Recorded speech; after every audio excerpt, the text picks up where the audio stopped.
ব্যাপারটা হচ্ছে যে মান্যতা আমরা পেলাম এটা একটা অভাবনীয়। কর্মচারী সমাজের কাছে সবথেকে বেশি হচ্ছে অবসরপ্রাপ্ত কর্মচারী সমাজের কাছে বারবার ফোন করছে তারা, মনে হয় যা করলেন আমরা হ্যাঁ পুরোটাই আমরা আদায় করব।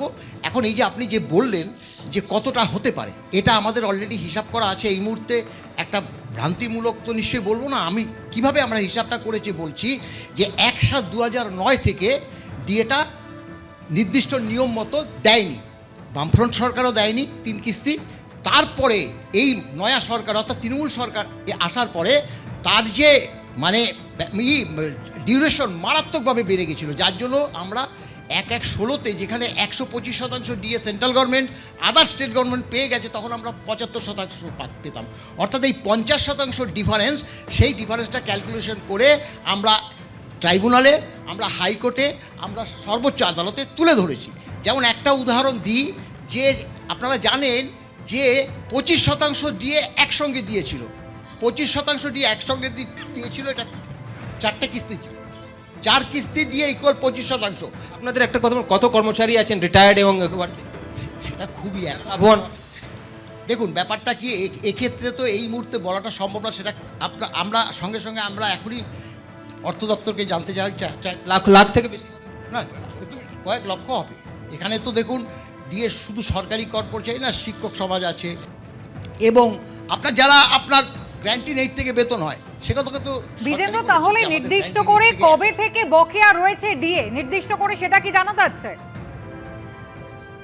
তাহলে তাদের দিতে হবে। কবে থেকে ডিএ বকেয়া রয়েছে? ডিএ বকেয়া তো বহুদিন আগে থেকে, কিন্তু বাম সরকার তার একটা ডিউরেশন খুব অল্প ছিল, সেটাকে সহ্য করা যেত। আপনি দেখুন না, 1 কিস্তি দিয়ে 54 মাস পরে 7% ডিএ, যেটা 1/7/2014 দেওয়ার কথা, সেটা 1/1/19 ছিল। অর্থাৎ 54% ধরুন, আমার যদি সেখানে 7% ডিএ হয়, আমার বেসিক যদি 20,000 টাকা হয়, ইন্টু 7% ইন্টু 54 মাস, এই যে বকেয়াটা, সেই বকেয়াটাই সরকারকে দিতে হবে। 54 মাস, 48 মাস, 42 মাস, 36 মাস, 18 মাস থেকে শুরু হয়েছে। ফিরদৌস একটু আছেন এখানে, হিসাব ওনার কাছে আছে, হিসাবটা যদি আপনি বলে দেন। দেখুন, ডিএ ক্যালকুলেট করা হয় অল ইন্ডিয়া কনজিউমার প্রাইস ইন্ডেক্সের সঙ্গে সাজুজ্য রেখে, এবং রোপা রুল 2009-এর রুল 3C3-তে বলা আছে যে ডিয়ারনেস অ্যালায়েন্স কীভাবে ক্যালকুলেট করতে হবে। DA is equal to AICPI minus 536 divided by 536 into 100। এই সিম্পল ক্যালকুলেশন, মানে 1982-কে বেস ইয়ার ধরে, 536-কে all India consumer price index ধরে, আপনি যে all India consumer price index হবে সেটাকে মাইনাস করে দিলেই সিম্পল ক্যালকুলেশন। এই সিম্পল ক্যালকুলেশনটা করতে বেশিক্ষণ সময় লাগবে না। এবং রাজ্য সরকার নিশ্চয়ই ক্যালকুলেট করেছিল, কারণ তার প্রথমে অভিষেক মনু সিং বললেন আমাদের যদি পুরো দিই তাহলে 40,000 কোটি টাকা লাগবে, 50% দিলে 20,000 কোটি টাকা লাগবে, 25% দিলে 10,000 কোটি টাকা লাগবে। তো হিসাব তো বোধহয় করাই আছে। একদমই, হিসাব তো এটা 1 সেকেন্ডের হিসাব, ফলে 1 সেকেন্ডের হিসাব, এটা করতে বেশিক্ষণ সময় লাগবে না।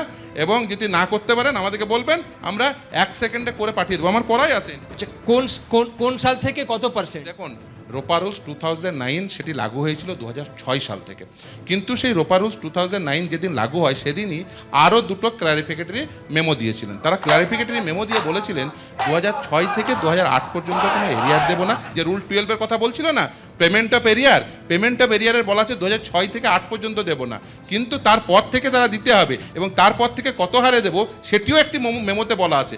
তারপর থেকে কি হয়েছে, 2009 থেকে আর তারা যে অল ইন্ডিয়া কনজিউমার প্রাইস ইন্ডেক্সের সঙ্গে সাজুজ্য রেখে পায়নি কর্মচারীরা, সেই জন্যই তারা মামলা করেছে। যদি অল ইন্ডিয়া কনজিউমার প্রাইস ইন্ডেক্সের সঙ্গে সাজুজ্য রেখে পেতো, তাহলে confederation of state government employees Malay Mukhopadhyay, Shyamal মিত্রদের মামলা করতে হতো না। কেন মামলা করতে হলো? তার কারণ AICPI অনুযায়ী পাইনি বলে, এবং AICPI অনুযায়ী পেলে কত হবে সেটাও আমরা ক্যালকুলেশন করে বলেছি, এবং বারবার টাইম টু টাইম আদালতে আমরা দেখিয়েছি। যখন এই প্রসিডিংসগুলো চলেছে, সে স্যাট হোক, হাইকোর্ট হোক, বারবার আমরা প্রসিডিংসে বারবার হিসাব করে দেখেছি যে দেখো আমাদের এই যে ওরা যে বলছেন এটা পার্সিয়াল জয় বলা যেতে পারে।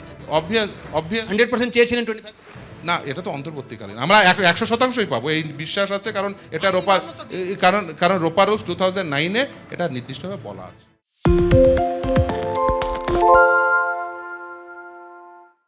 পালিয়েছে তাই নাকি? রাত্রে বাংলা গুজব চায় না, বাংলা খবর চায়। বাংলা খবর, বাংলার খবর।